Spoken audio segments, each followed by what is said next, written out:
ओम शांति। ओम शांति। ओम शांति।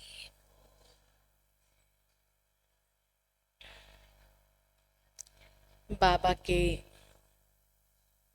आज के अव्यक्त मधुर महावाक्य सुने, जिसमें बाबा ने बार बार ये बात के ऊपर अंडरलाइन कराया कि उत्साह भरा जीवन सदा जीना है, हर घड़ी उत्सव मनाना है। लेकिन बाबा की एक मुरली मुझे याद आ रही है कि जिसमें बाबा ने आगे जैसे इसी का कंटिन्यूएशन में कहा हुआ है, इस मुरली में भी इस बात का जिक्र जरूर किया बाबा ने कि हिम्मत और उत्साह ये दोनों ब्राह्मण जीवन के पंख है। अगर किसी के पास उत्साह है लेकिन कभी कोई परिस्थिति आ जाए, कोई चुनौती आ जाए, कोई बड़ी चैलेंज आ जाए, उस चैलेंज को पार करने के लिए हिम्मत भी उतनी ही आवश्यक है। तो हिम्मत और उत्साह ये दोनों ब्राह्मण जीवन के पंख है। अगर एक है एक नहीं है तो भी उड़ान संभव नहीं है। उत्साह है लेकिन हिम्मत की कमी है तो स्वाभाविक है कि वो उत्साह धीरे धीरे कम होता जाएगा। हिम्मत का अभाव, और इसलिए जब हिम्मत नहीं है तो धीरे धीरे दिल शिकस्त भी हो जाते हैं। इसलिए उत्साह के साथ साथ हिम्मत बहुत जरूरी है। और उसी के लिए बाबा ने कहा है कि हिम्मत दे बच्चे तो मदद दे बाप। कई बार बाबा ने हम बच्चों को ये बात कही कि बच्चे बाबा से मदद मांगते रहते हैं, लेकिन जो हिम्मत होनी चाहिए वो हिम्मत का कदम ही नहीं उठाते हैं।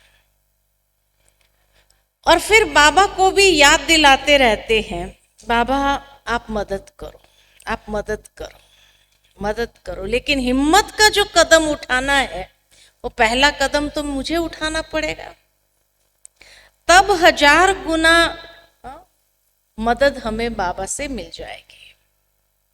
क्योंकि बाबा है 1000 भुजा वाला, तो 1000 भुजा की मदद अनुभव करनी है जीवन के अंदर, तो पहला कदम हिम्मत का हमें उठाना होगा। हिम्मत के साथ साथ जब उत्साह होता है तब उसको कहा जाता है सोने पर सुहागा। फिर असफलता हो ये हो ही नहीं सकता है, फिर सफलता जन्म सिद्ध अधिकार बन जाता है। इसीलिए बाबा ने आज उत्साह की बात किया कि उत्साह धूल को भी धन बना देगा, लेकिन साथ में हिम्मत भी बहुत जरूरी है, क्योंकि यही हमारे दोनों पंख है। जिस तरह से एक पक्षी को अगर एक ही पंख है तो उड़ान नहीं भर सकता है, दोनों पंख है तो उड़ान भर सकता है, जितना ऊंचा जाना चाहता है जा सकता है। ठीक इसी तरह बाबा भी हम बच्चों को कहते हैं कि बच्चे ये पंख खोल करके उड़ान का अनुभव करो। लेकिन ये पंख खोलने के लिए क्या चाहिए? तो जैसे मुझे याद आ रहा था कि जो ईगल होता है पक्षी, क्या बोलते हैं उसको हिंदी में? चिल, चिल कहते हैं, गरुड़ कहो, जो भी कहो, तो बहुत ऊंची उड़ान भरता है। लेकिन जब वो अपने बच्चे को जन्म देता है तो कुछ समय के बाद उन बच्चों को हिम्मत प्रदान करने के लिए, ताकि वो भी उड़ान भर सके, तो क्या करता है कि वो बच्चों को अपनी चोंच में ऊपर ले जाता है, पहाड़ी की चोटी पर, और चोटी पर ले जाकर के, ऊपर ले जाकर के छोड़ देता है। तब वो पंख फड़फड़ाना चालू करते हैं, क्योंकि तब तक उनके अंदर हिम्मत नहीं आती है। नीचे होता है, वो बार बार चोंच अगर मारता भी है उड़ो उड़ो, तो उड़ता नहीं है उनका बच्चा। लेकिन जब वो ऊपर ले जाता है और ऊपर छोड़ देता है, तब वो पंख फड़फड़ाना चालू करता है, और तब फिर गिरता नहीं है, लेकिन उड़ान भरना शुरू कर देता है। ठीक इसी तरह ब्राह्मण जीवन में भी कई बार अपने जीवन में अनुभव किया है कि शुरू शुरू में ज्ञान में जब आते हैं ना, तो बहुत अच्छा लगता है। हर कदम में बाबा की मदद का अनुभव होता है, और बहुत अच्छा अनुभव बाबा हर कदम में अनुभव कराता है। जो सोचते हैं वो बाबा पूरा करता है। लेकिन उसके बाद का जो समय आता है ना, तो क्या महसूस होता है? ग्राफ ऐसा नीचे जा रहा होता है, ऐसा महसूस होता है। तो तब कई बार ब्राह्मण लोग सोचते हैं, शुरू में इतना अच्छा अनुभव किया, अब ये ग्राफ डाउन क्यों जा रहा है? शुरू में बाबा हर संकल्प पूरा करता था, बहुत मजा आता था, अब वो संकल्प पूरा नहीं हो रहा है। बार बार बाबा को कहते तो भी पूरा नहीं होता है। ऐसा क्यों होता है? लेकिन जिस तरह एक बच्चा होता है, तो बच्चा जब चलना सीखता है तो माँ बाप की उंगली पकड़ के चलता है, और इतना खुश होता है, मुझे चलना आ गया, मुझे चलना आ गया। लेकिन जब वो माँ बाप नहीं होते हैं तो खुद कोशिश करता है ना, तो टेबल का सहारा लेकर के ऐसा खड़ा होने का प्रयत्न करता है, और खड़ा होकर के 2-3 कदम चलता नहीं और गिरता है। गिरता है, माँ देखते हुए कभी कभी तो दौड़ के आती है कि कहीं लगा तो नहीं उसको।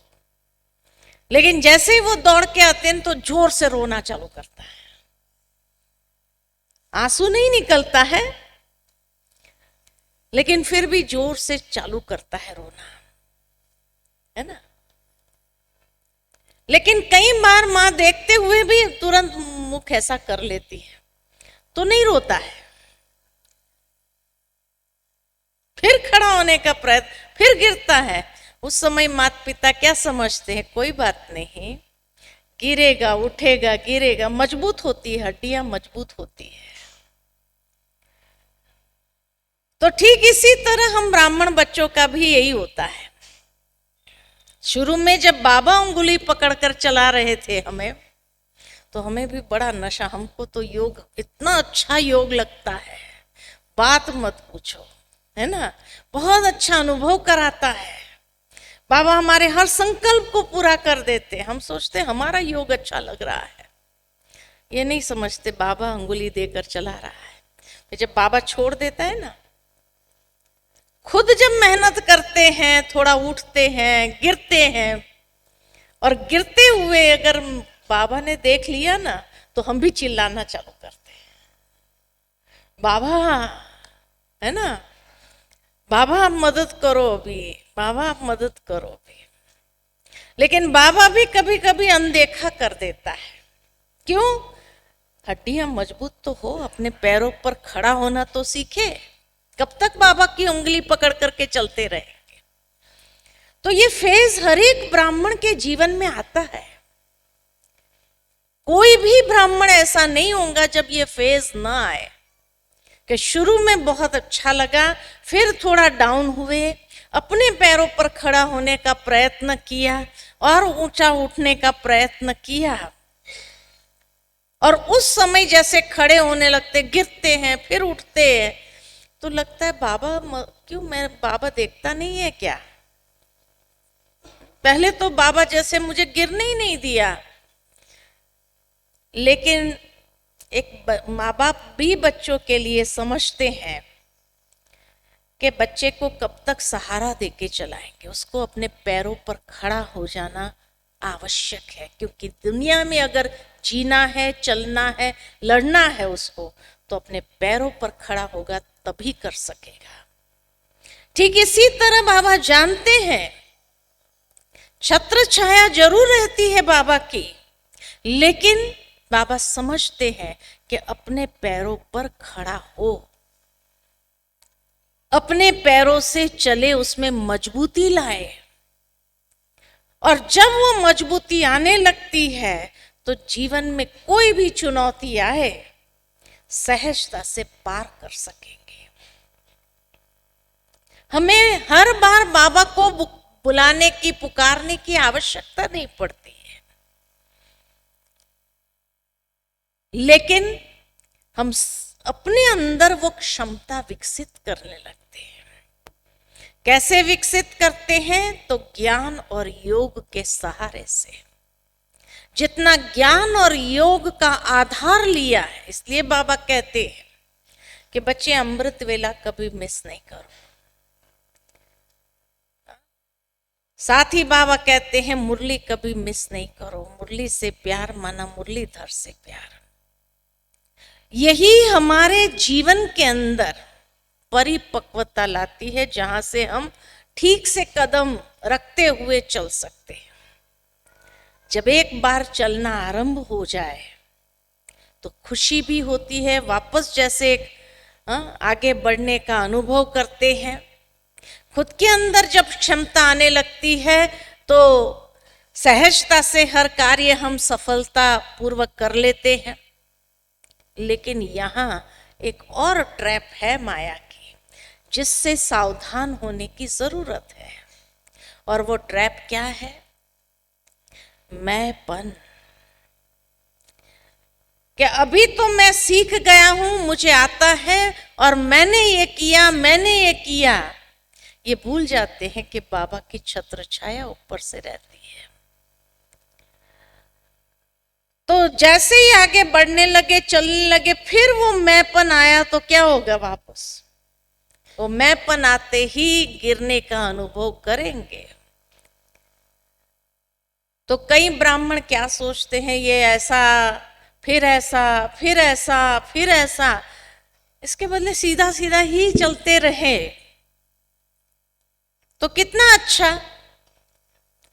तो एक भाई ने बहुत अच्छी बात मुझे सुनाई और कहने लगे कि जैसे किसी का ईसीजी कार्डियोग्राम लेते हैं ना, तो ईसीजी कार्डियोग्राम भी कैसा आता है? ऐसे ऐसे आता है ना, ऐसे ऐसे आता है ना।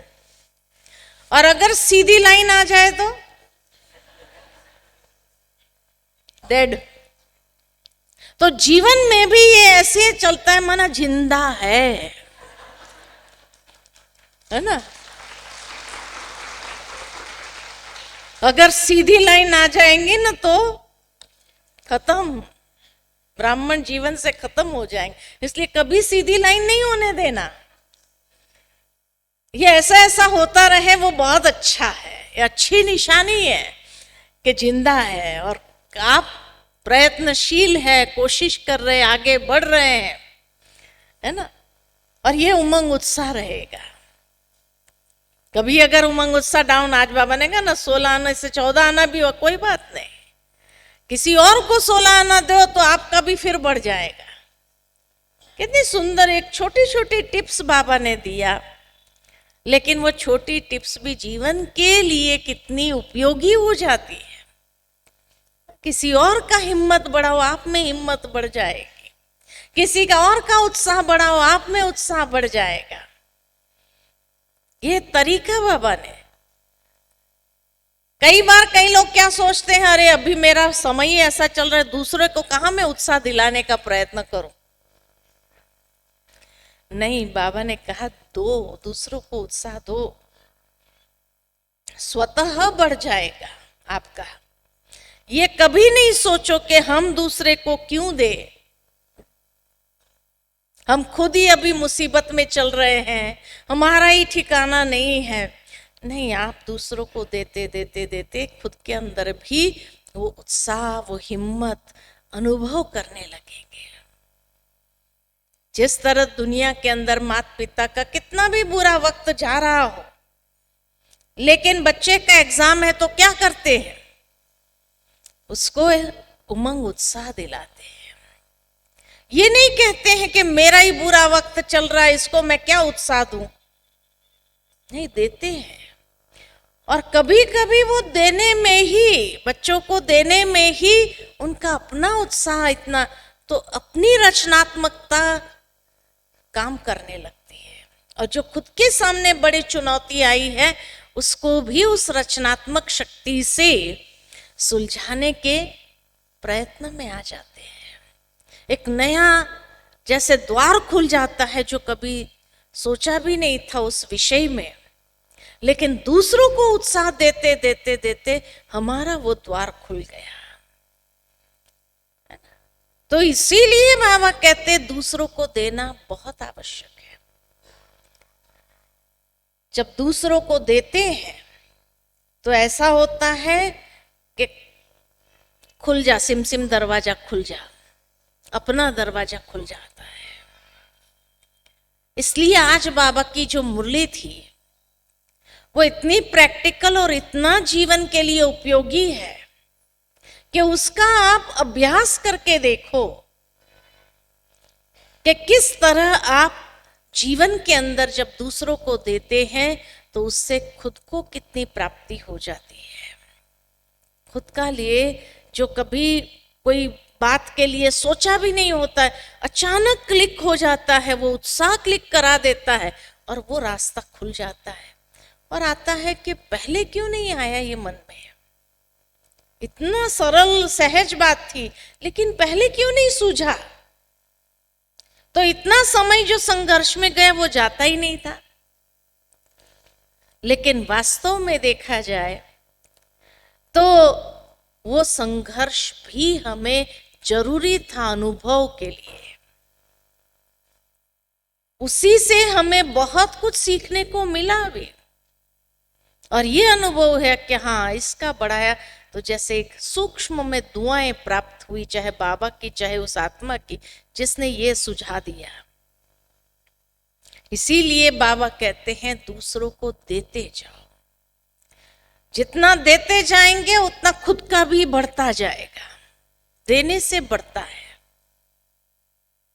एक बहुत सुंदर कहानी मुझे याद आती है कि एक बार एक राजा के पास बहुत अलग अलग जगह जाता था तो इतनी गिफ्ट मिलती थी उसको, तो सारा महल तो भर गया उसका गिफ्टों से ही। अब राजा जाएगा तो कितनी अच्छी अच्छी महंगी महंगी गिफ्ट मिलेगी, तो सारा महल तो उसका भर गया। उसने सोचा अभी क्या करूं इतनी सारी गिफ्ट को, अब नई नई और अच्छी अच्छी आ रही है तो उसको कहाँ रखूं, और उसको रखूं तो ये पुरानी को निकालना पड़े, किसको देवे। तो उसने सोचा कि मैं अपनी प्रजा के अंदर ही क्यों ना बांटूं एक एक गिफ्ट। तो उसने ऐलान कर दिया कि भाई फलाने दिन पर राजा को जो इतनी महंगी महंगी गिफ्ट मिली है अलग अलग स्थानों से, वो अपने प्रजा में बांटेंगे। और इसलिए प्रजा जो है लाइन लगा दे, और फिर राजा एक एक करके उनको वो तोहफा बांटते जाएंगे। सुबह से देखा इतनी बड़ी लंबी लाइन लग गई थी।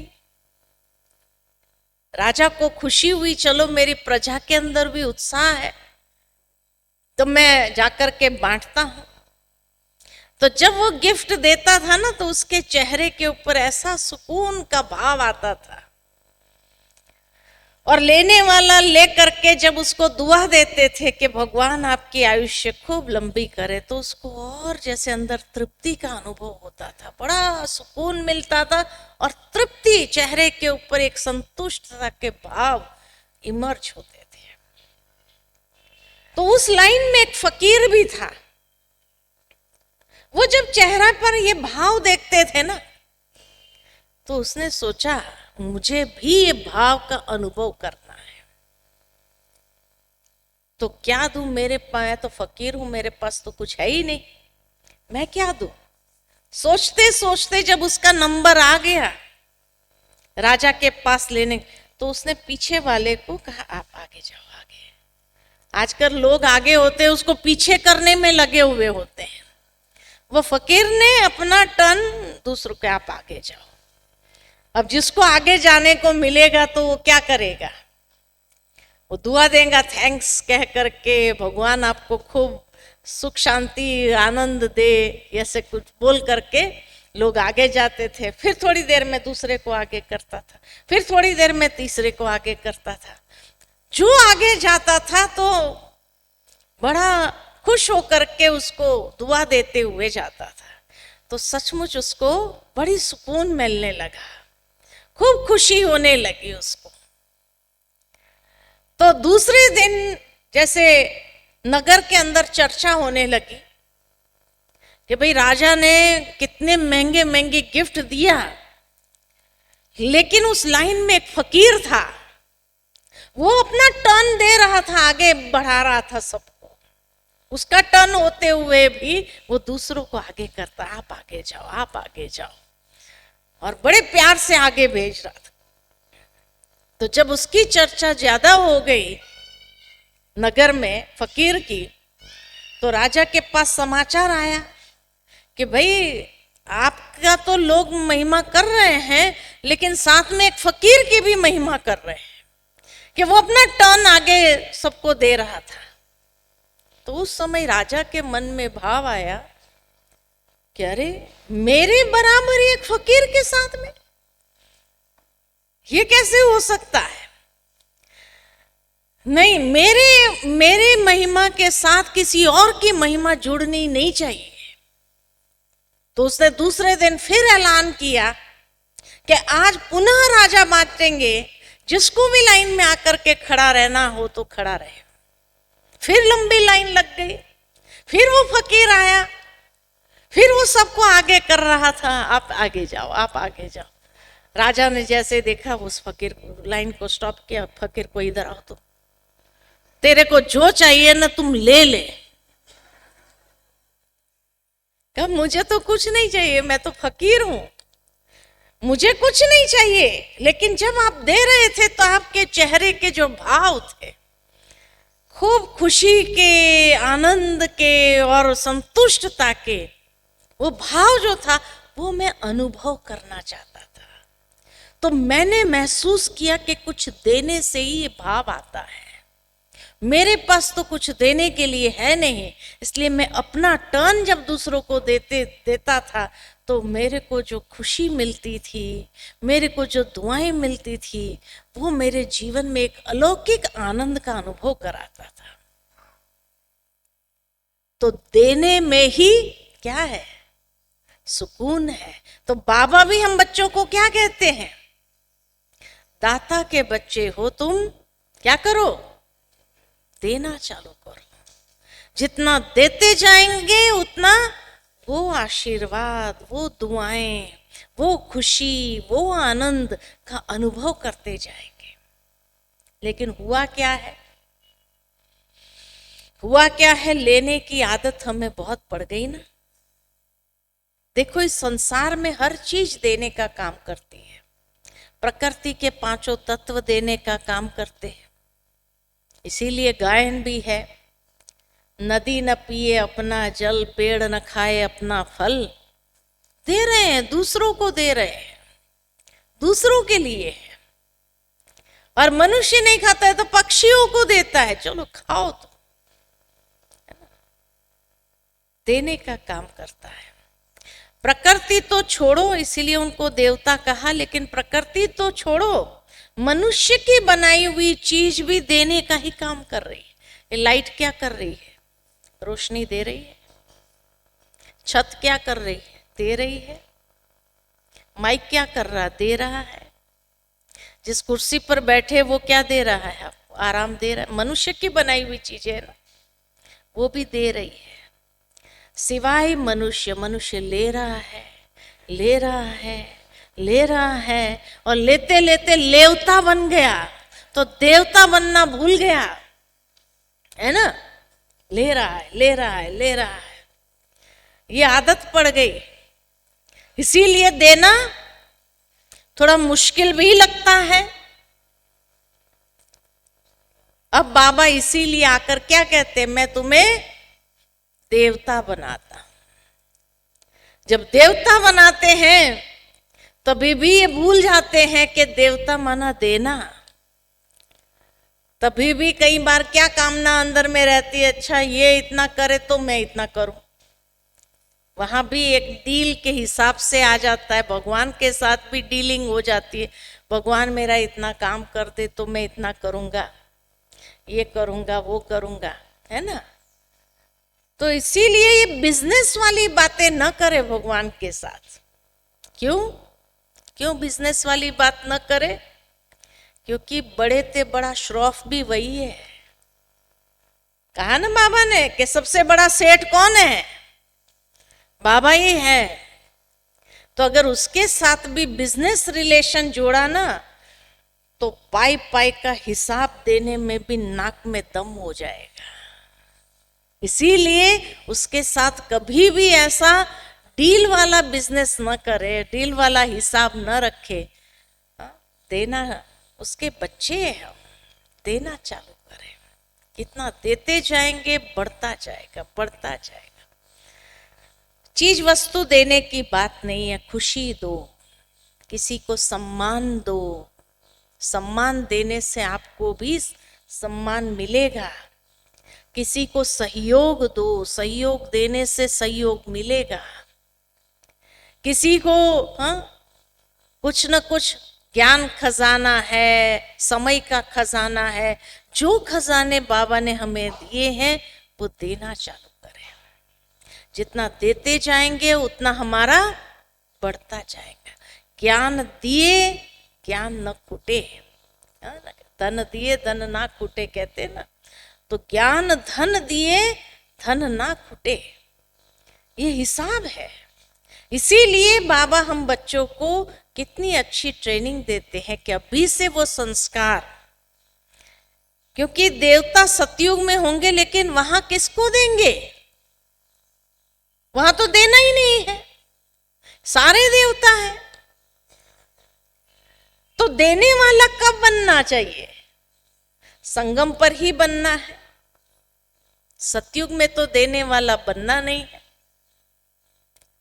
तो संगम पर ही हमें उस संस्कार को इतना मजबूत कर देना है ताकि 2500 साल तक हमें किसी को देने की आवश्यकता नहीं, और वो लेने वाला संस्कार इतना गायब हो जाए देने की प्रक्रिया में, जो लेने वाला संस्कार भी 2500 साल तक सुषुप्त हो जाए, समाप्त हो जाए, परिवर्तन हो जाए।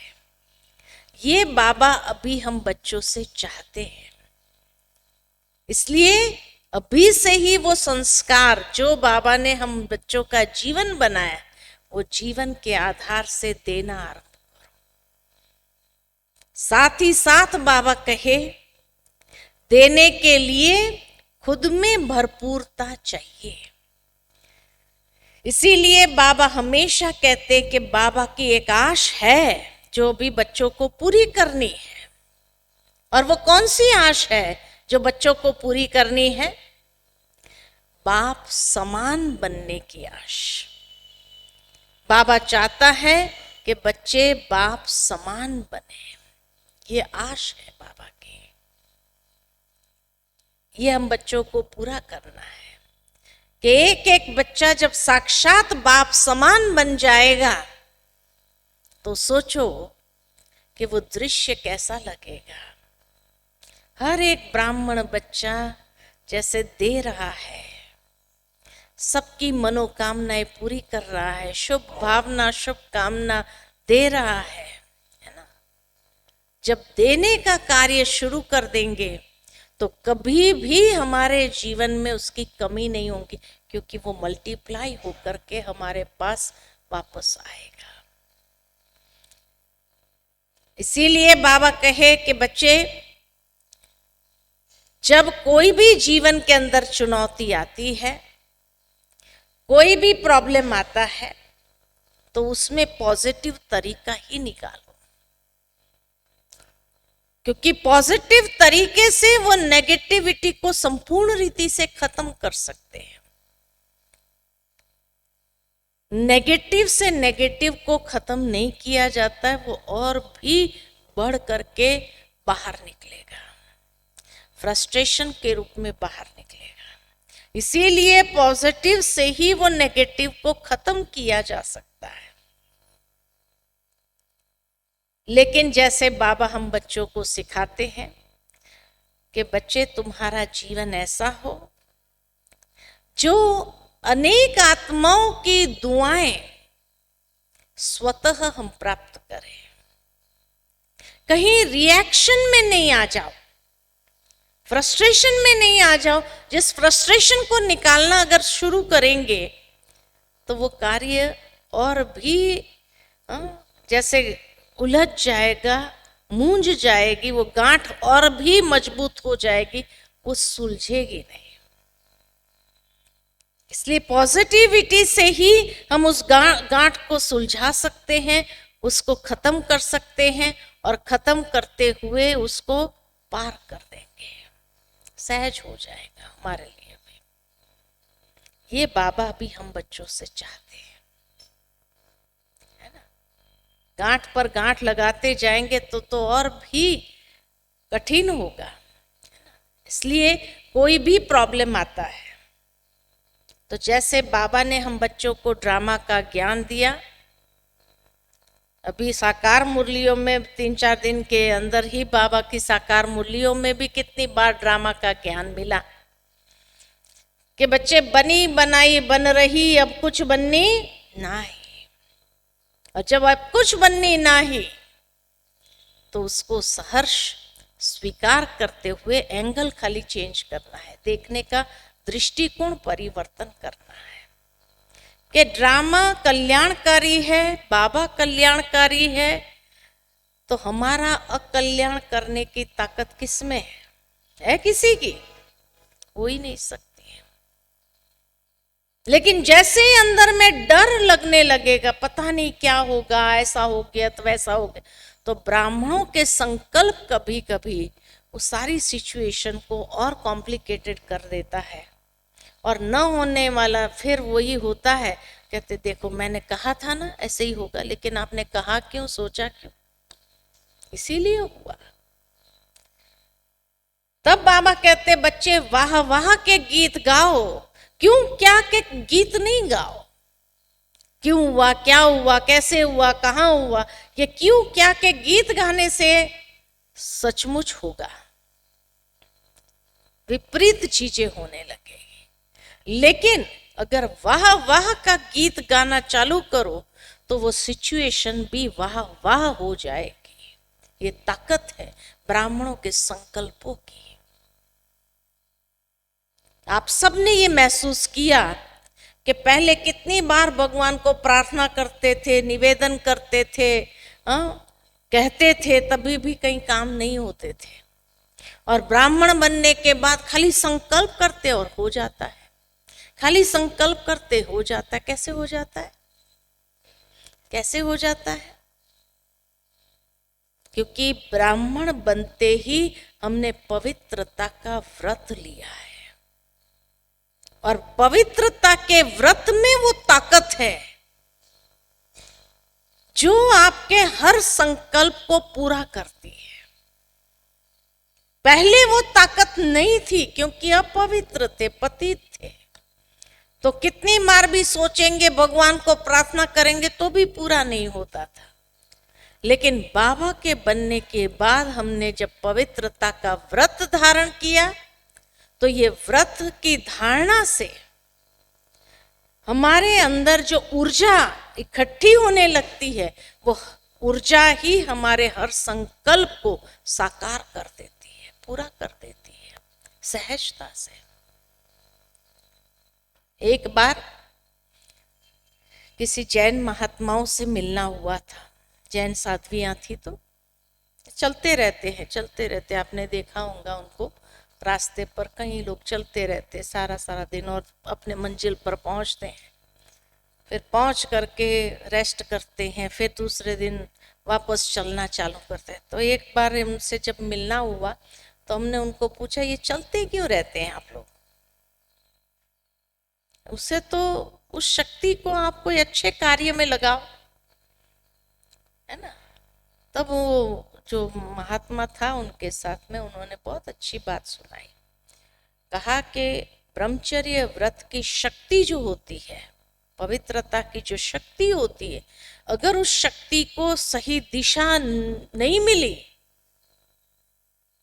तो वो इंसान के दिमाग को पागल कर सकती है।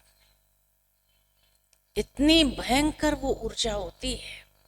इसीलिए हम लोग चलते रहते हैं ताकि वो ऊर्जा को यूज करते हैं, क्योंकि अगर चलना बंद कर दिया और ये बैठ गए तो इनको अपने दिमाग की ऊर्जा को कंट्रोल करना असंभव है।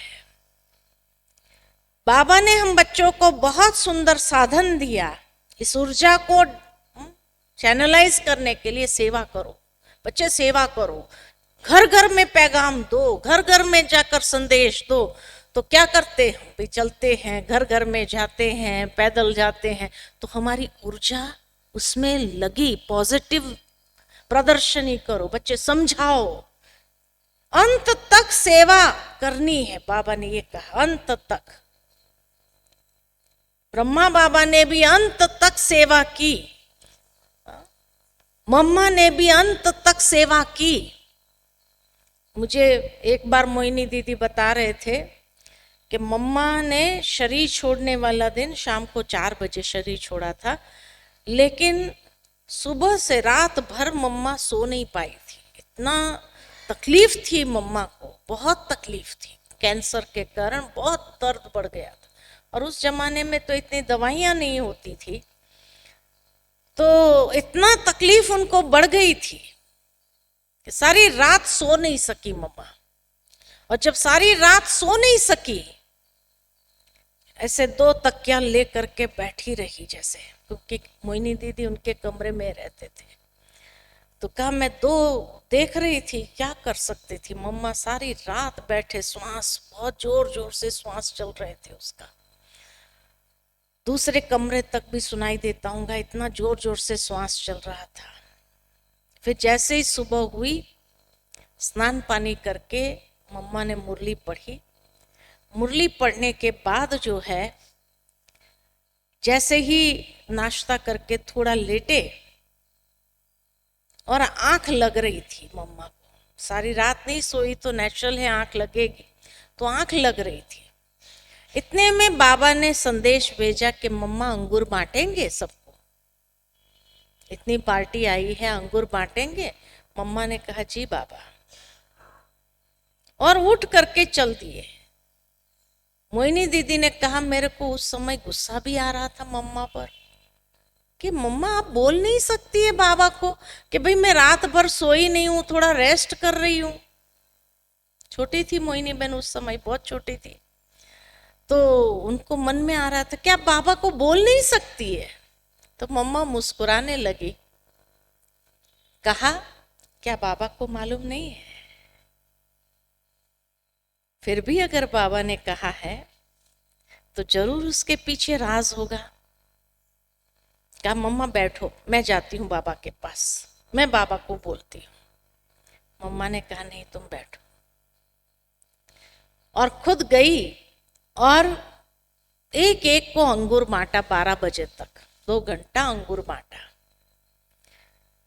2 घंटे के बाद जो है मम्मा आखिर आकर के थोड़ा रेस्ट करके हाँ, तो दोपहर को फिर ऐसा ही उनका तबीयत रहा, रेस्ट नहीं कर पाई और 4 बजे मम्मा ने शरीर छोड़ा। तो जब बाबा को सुनाया कि बाबा ऐसा ऐसा हुआ था, मम्मा को इतनी तकलीफ थी, तो बाबा ने क्या कहा पता है?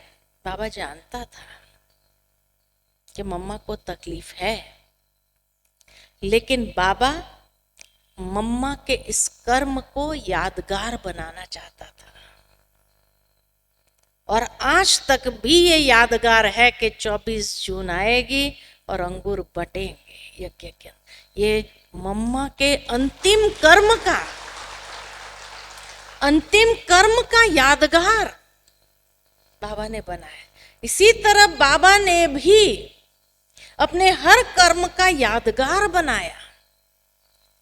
क्यों बनाया? ठीक इसी तरह बाबा भी हम बच्चों को कहते कि बच्चे तुम्हें भी अपने हर कर्म का यादगार बनाना है, यादगार बनाओ। इतना श्रेष्ठ कर्म हो जो हमारे कर्म के पद चिन्हों पर लोग चले, है ना। तो भावार्थ ये कि जीवन के अंदर परिस्थितियां आएगी, प्रॉब्लम्स आएंगे, बातें आएंगी, लेकिन उसके बावजूद भी जब हम श्रेष्ठ कर्म करते हैं तो वो श्रेष्ठ कर्म हमारे हर कर्म को यादगार बना देता है और हमें अनेकों के लिए आदर्श बना देता है। कितनी ऊंची बात थी ये। हमें भी अपने जीवन के अंदर ऐसा एक एक कर्म का यादगार बनाना है जो दूसरों को भी अटूट प्रेरणाएं दे। गुलजार दादी की बातें आज आपने सुनी मोहित भाई के मुख से। किस तरह से गुलजार दादी के अंदर भी वो शक्ति थी, समझ जाती थी कोई बात ऐसी होती थी तो, तभी तो भगवान ने अपना रथ बनाया उसको, इशारे को समझती थी। जिस तरह मम्मा के लिए कहा जाता कि बाबा के नैनों के इशारे से मम्मा समझ जाती थी क्या करना है, क्या नहीं करना है, कैसे करना है, सब समझ जाती थी। ऐसे गुलजार दादी भी खाली इशारों से ही समझती थी, बोलना नहीं पड़ता था दादी को कभी भी। इतना गुलजार दादी के अंदर भी वो शक्ति थी। तभी तो वतन में जब जाती थी और बाबा के इशारे को एक्यूरेट कैच करती थी और कैच करके आकर के सुनाती थी। यज्ञ के कई कारोबार का आधार वही बने। इसी तरह बाबा कहते आगे चल करके जो आदि सो अंत, जो आदि में पाठ चला था वो अभी चलेगा, कि अभी भी आपका कैचिंग पावर और टचिंग पावर, बाबा जो टच करता है उसको कैच करना। तो जितनी हमारी बुद्धि की लाइन क्लियर होगी उतना बाबा की हर टचिंग को हम यथार्थ रीति अपने अंदर कैच कर सकेंगे और उस अनुसार अपने आप को पात्र बनाते चलेंगे। जितना हम पात्र बनेंगे उतना ही बाबा हमें यूज करेगा अनेकों को अनुभव कराने के लिए, साक्षात्कार कराएगा।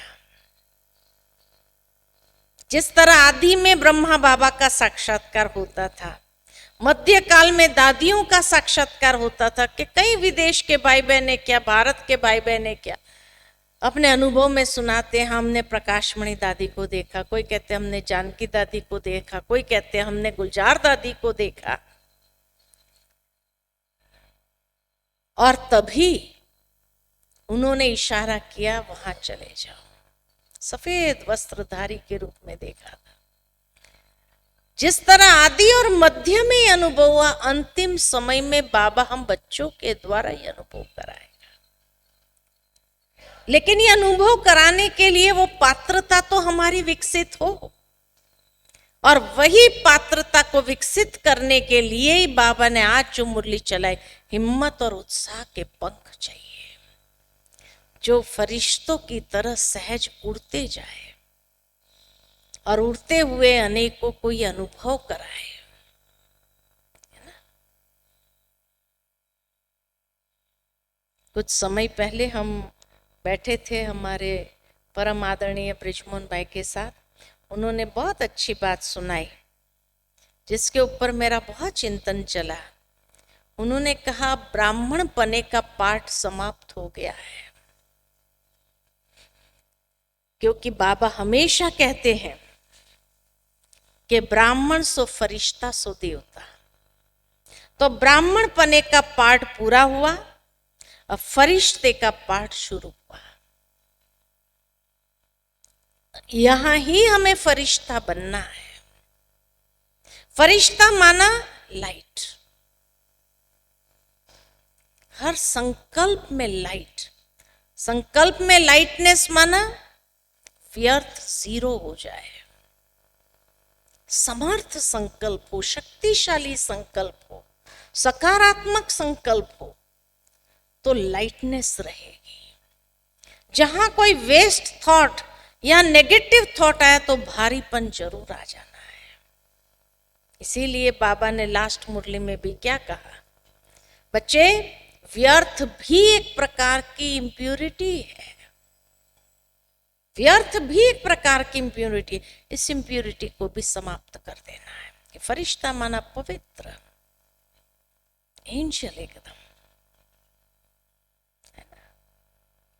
तो संकल्पों में लाइटनेस चाहिए, फिर वाचा में लाइटनेस चाहिए, अर्थात वाचा ऐसी हो जो किसी को उमंग उत्साह बढ़ा सके, किसी को मोटिवेट कर सके, उसको कहेंगे लाइटनेस।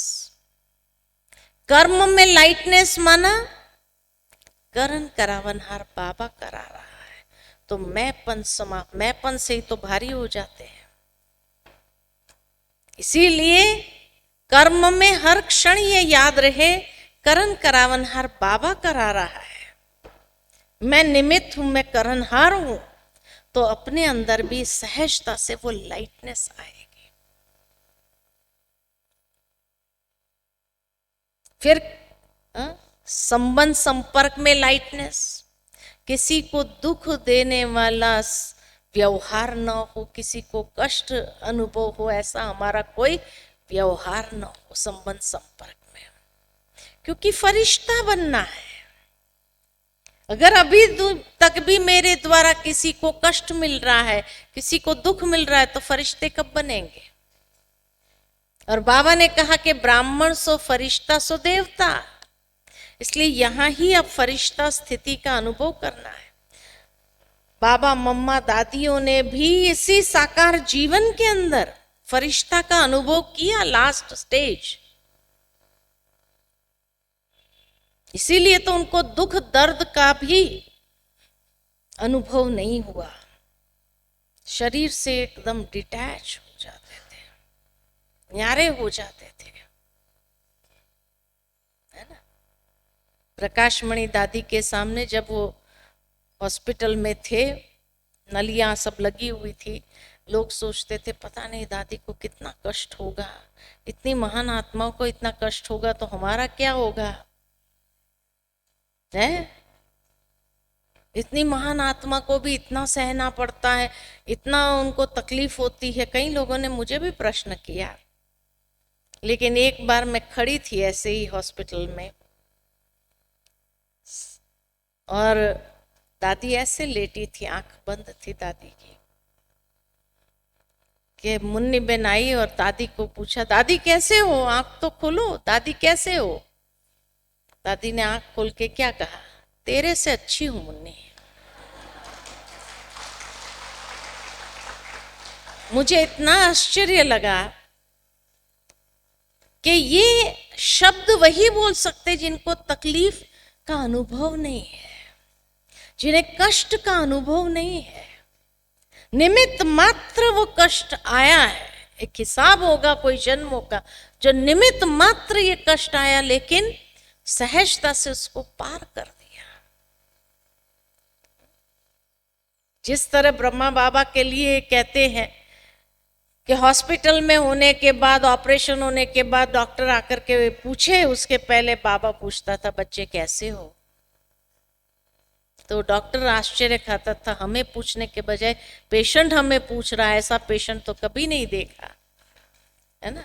तो इसी तरह ये दादियों को भी, क्योंकि उन्हें कोई धर्मराज की सजा नहीं खानी है, इसलिए जो इस हिसाब शरीर के हिसाब से चुकतू हो जाए तो वो तो डिटैच हो जाते, आत्मा न्यारी हो जाती। तो शरीर भोग रहा है लेकिन आत्मा को भोगना थोड़ी अनुभव हो रही है। तो मना इतना होने के बावजूद भी दादी आंख खोल के तुरंत मुस्कुरा कर कहा कि मुन्नी तेरे से बहुत अच्छी हूं मैं। सोचो, आज हम अगर बेड में हो, ऐसा कह सकते कोई आकर के, और ही चाहते हैं लोग आके हमें पूछे, कोई पूछता ही नहीं है, ऐसा लगता है ना। और पूछे तो कई बार कई लोग तो और ज्यादा एक्टिंग कर लेते हैं, बहुत दर्द है, बहुत दर्द है ना, ताकि सहानुभूति मिले हमें। लेकिन दादियां तो सामने से ये कहे कि तेरे से अच्छे हैं। गुलजार दादी के लिए भी जो नर्स थी, उस नर्स के साथ बातचीत हो रही थी। मैंने उसको पूछा आपको क्या अनुभव, तो कहा हर 15 दिन में दादी को एक प्रोसीजर करना पड़ता था, और वो प्रोसीजर बहुत तकलीफ वाली थी। और जैसे ही 15 दिन होता था तो दादी को हम कहते थे दादी आज वो प्रोसीजर करनी है, तो दादी जैसे सुबह से न्यारी हो जाती थी, एकदम डिटैच। कहा डिटैच किसको कहा जाता, हमने अनुभव किया दादी से। और जब दादी अपना शरीर हवाले कर देती थी जैसे, और खुद न्यारी होकर के बाबा की याद में जैसे एकदम पावरफुल स्थिति, लाइट लाइट दादी के चेहरे से दिखती थी। और हम प्रोसीजर करते थे तो दूसरा कोई पेशेंट होता है जिसके ऊपर ये प्रोसीजर होती है, तो इतना चिल्लाता है, इतना वो दर्द, माना सारे हॉस्पिटल में आवाज कर दे, लेकिन दादी का चेहरे पर भी एक रेखा तक नहीं आती थी उस दर्द की। सारा दिन वो प्रोसीजर चलने के बाद जब शाम को वो पूरा होता था, और पूरा होने के बाद जब निकालते थे तो दादी मुस्कुरा कर कहती थी हो गया आपका, माना ये शरीर मेरा नहीं, मैंने तो आपको हवाले कर, हो गया आपका ये सारा प्रोसीजर जो करना था। अब सोचो, तो उस आत्मा को जैसे दर्द से परे की स्थिति, तो ये उनकी स्थिति थी कि कभी भी उन्होंने कोई रीति से कंप्लेन नहीं किया। जब दादी को भी कैंसर हुआ था और उस समय किसी ने बाबा से पूछ लिया, उस समय तो बाबा से कि बाबा दादी को इतना कष्ट क्यों हुआ, क्यों ये कैंसर हुआ दादी को, तब बाबा ने मुरली में कहा था कि ये हॉस्पिटल में नहीं है, होली स्थल पर है, होली स्थल है, होली स्थल पर बैठी है, जहां से अनेक डॉक्टरों की सेवा होनी है। ये निमित्त है, ये तो बीमारी तो निमित्त आई है, लेकिन सचमुच उसके बाद जो मेडिकल विंग बनी और कितने डॉक्टर्स आज उस मेडिकल विंग के मेंबर है, और कितनी आत्माओं की सेवा, जिसको कहा जाए कि एक वीआईपी सेवा का जो आयाम रहा, नहीं तो तब तक हमारी प्रदर्शनी चलती थी, ये चल, उसमें साधारण आत्माएं, जो बाबा हमेशा कहते मैं गरीब निवास हूं, लेकिन जो आत्माएं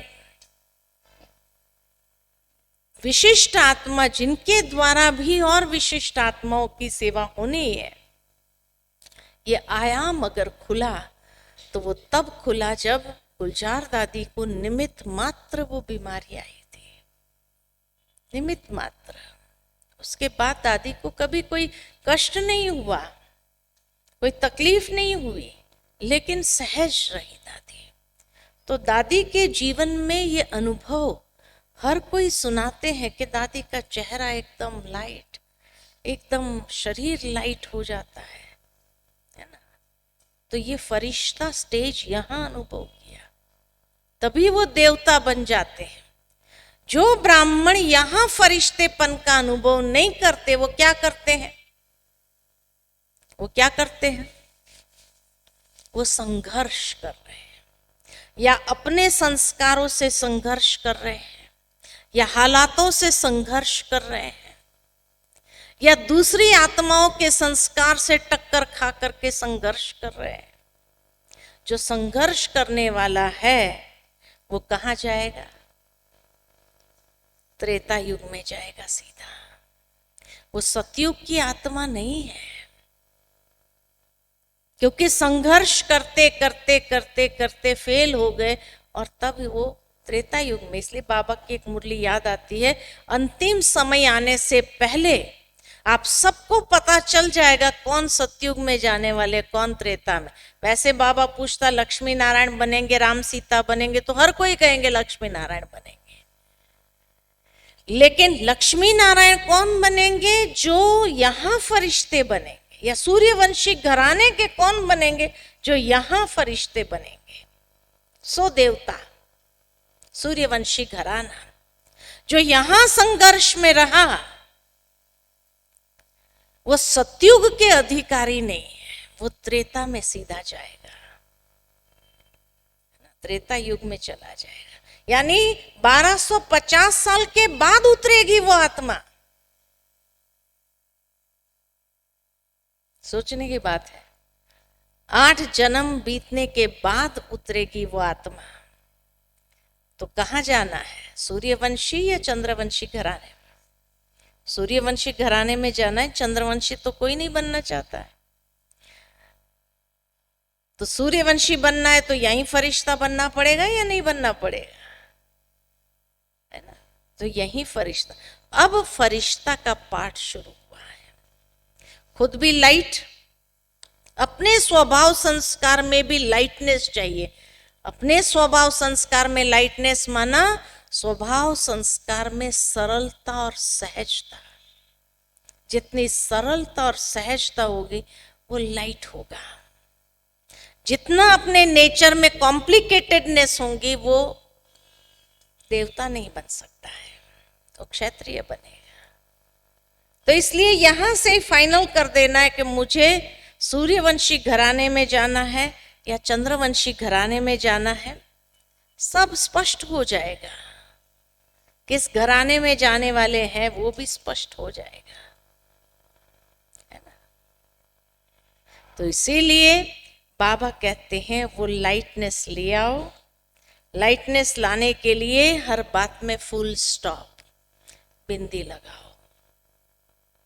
बातों को खींचो नहीं।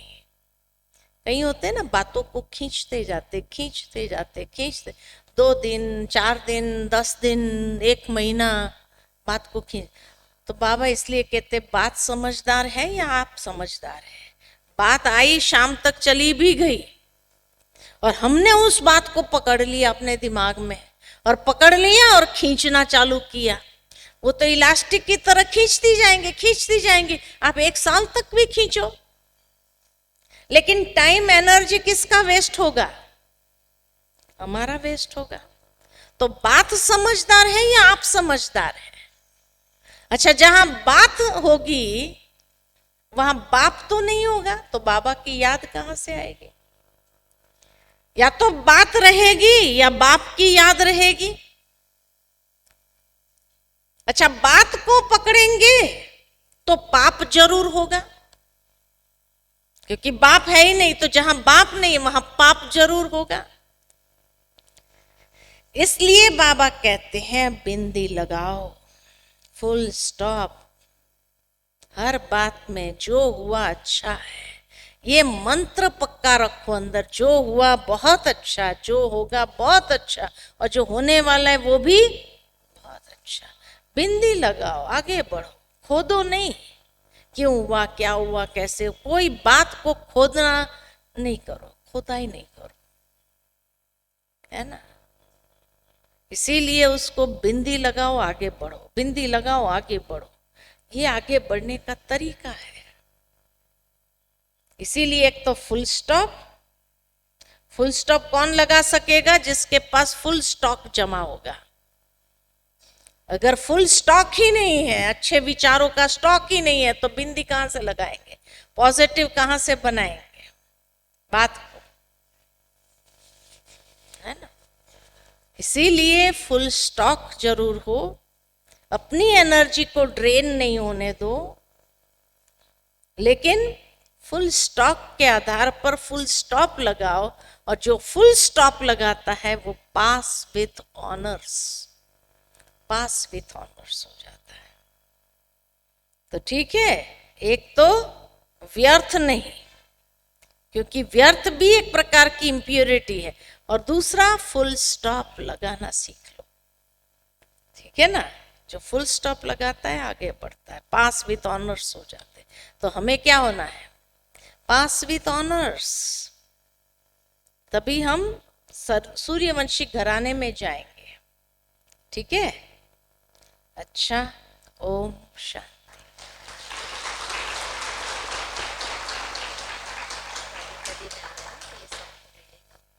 दादी का दिन आ रहा है, तो आप सबको ये दादी का चित्र जरूर मिल जाएगा यहाँ आज के दिन।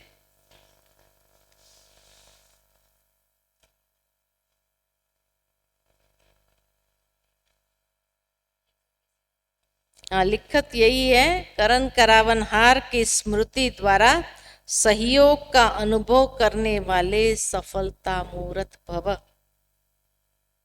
यह सोचो मैं निमित्त हूं, कराने वाला स्वयं सर्वसमर्थ बाप है। यह स्मृति में रख कर्म करो, यह स्मृति में रख कर्म करो, तो सहज योग की अनुभूति होती रहेगी, सहज योगी बन जाएंगे। ठीक है, अच्छा, ओम शांति।